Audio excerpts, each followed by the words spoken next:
A Revolução Industrial foi uma época de mudanças profundas. Novas máquinas e fábricas surgiram e as pessoas migravam para as cidades em busca de trabalho. Esse novo sistema gerou muita riqueza, mas também levou a condições de trabalho terríveis. Os trabalhadores enfrentavam longas jornadas em fábricas perigosas, recebendo baixos salários.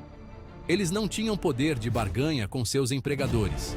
É aqui que entram os sindicatos. Os trabalhadores perceberam que precisavam se unir e formaram sindicatos para lutar por melhores condições. Esses primeiros sindicatos enfrentaram forte oposição. Os donos de fábricas não queriam abrir mão de seu poder, e os governos geralmente ficavam do lado dos patrões. Essa luta por justiça e dignidade continua até hoje. A Grã-Bretanha foi o berço da Revolução Industrial e do movimento sindical moderno. Os trabalhadores britânicos enfrentaram condições brutais nas novas fábricas. Eles trabalhavam longas horas em ambientes inseguros e insalubres. Os primeiros sindicatos eram geralmente pequenos e secretos. Eles eram conhecidos como sociedades amigáveis. Esses grupos ajudavam os trabalhadores em tempos de necessidade, como doença ou acidentes, e também começaram a exigir melhores salários e condições de trabalho dos empregadores. Um marco importante foi a aprovação das leis de combinação, que proibiam a formação de sindicatos. No entanto, os trabalhadores se recusaram a ser silenciados e continuaram a se organizar em segredo. Finalmente, em 1824, as leis de combinação foram revogadas. A França tem uma longa história de ativismo trabalhista.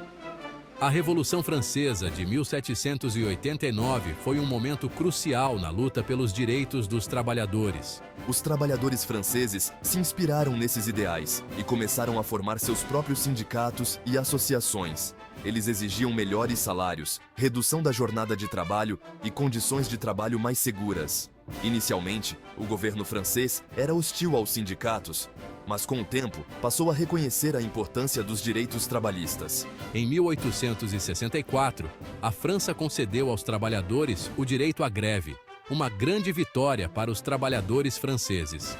O movimento trabalhista francês continuou a crescer no final do século XIX e início do século XX.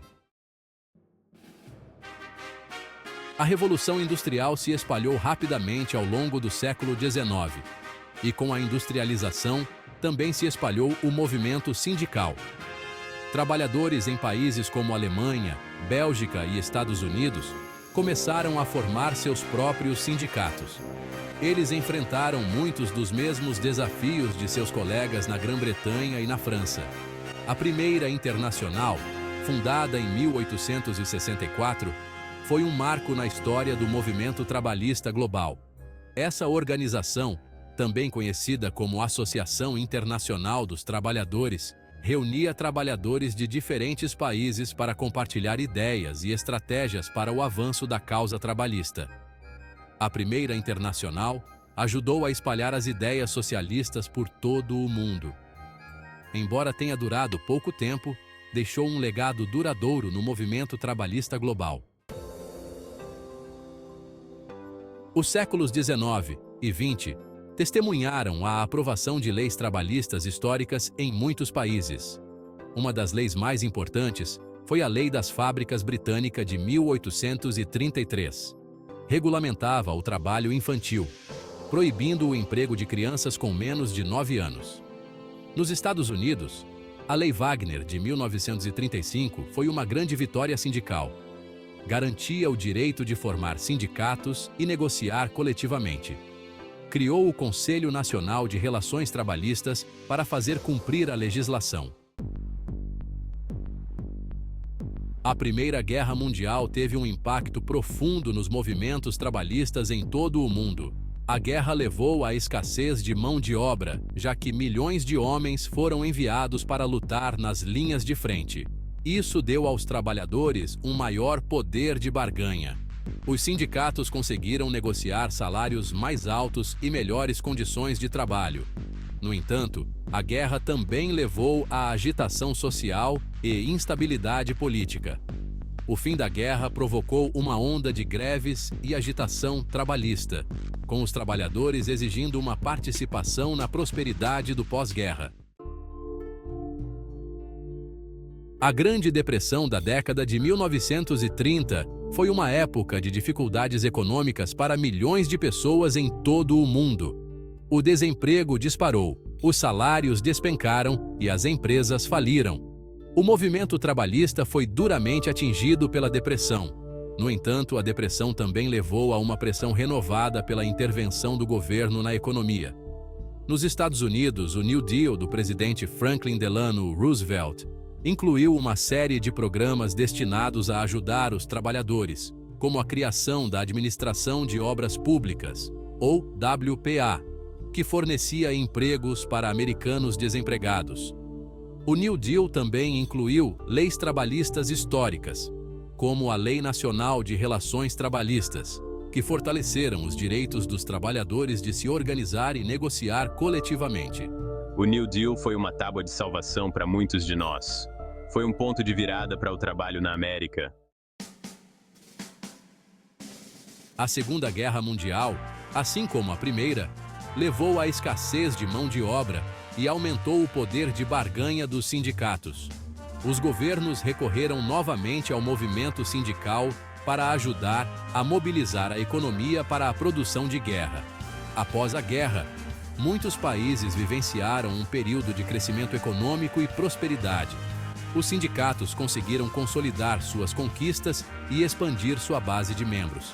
Eles desempenharam um papel fundamental na negociação de salários mais altos, melhores benefícios e melhores condições de trabalho. O período pós-guerra também viu o crescimento do estado de bem-estar social em muitos países desenvolvidos.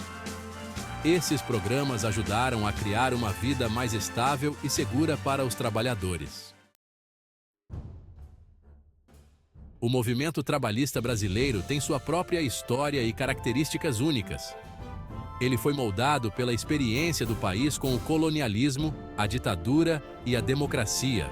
Getúlio Vargas, que governou o Brasil de 1930 a 1945 e novamente de 1951 a 1954, desempenhou um papel complexo no movimento trabalhista. Implementei a Consolidação das Leis do Trabalho, ou CLT, em 1943. A CLT codificou direitos trabalhistas, como salário mínimo e férias remuneradas. Durante a ditadura militar, de 1964 a 1985, os sindicatos foram severamente reprimidos.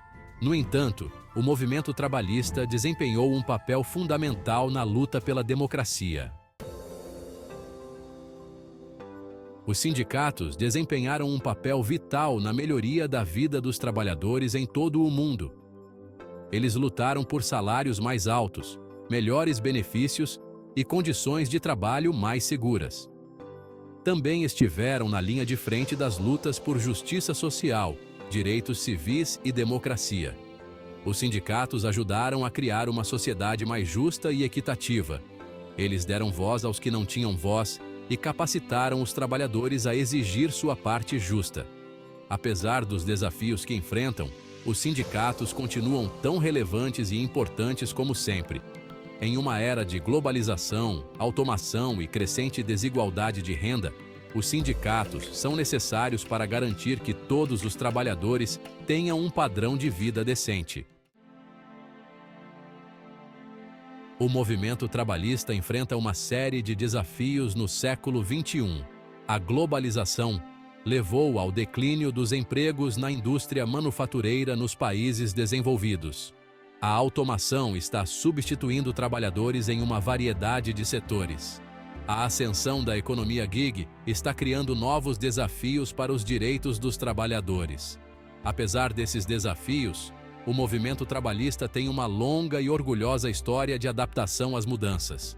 Os sindicatos estão organizando novos grupos de trabalhadores, como trabalhadores gig e trabalhadores do setor de serviços. O futuro do trabalho é incerto, mas os sindicatos continuarão a desempenhar um papel vital na luta pelos direitos dos trabalhadores em todo o mundo.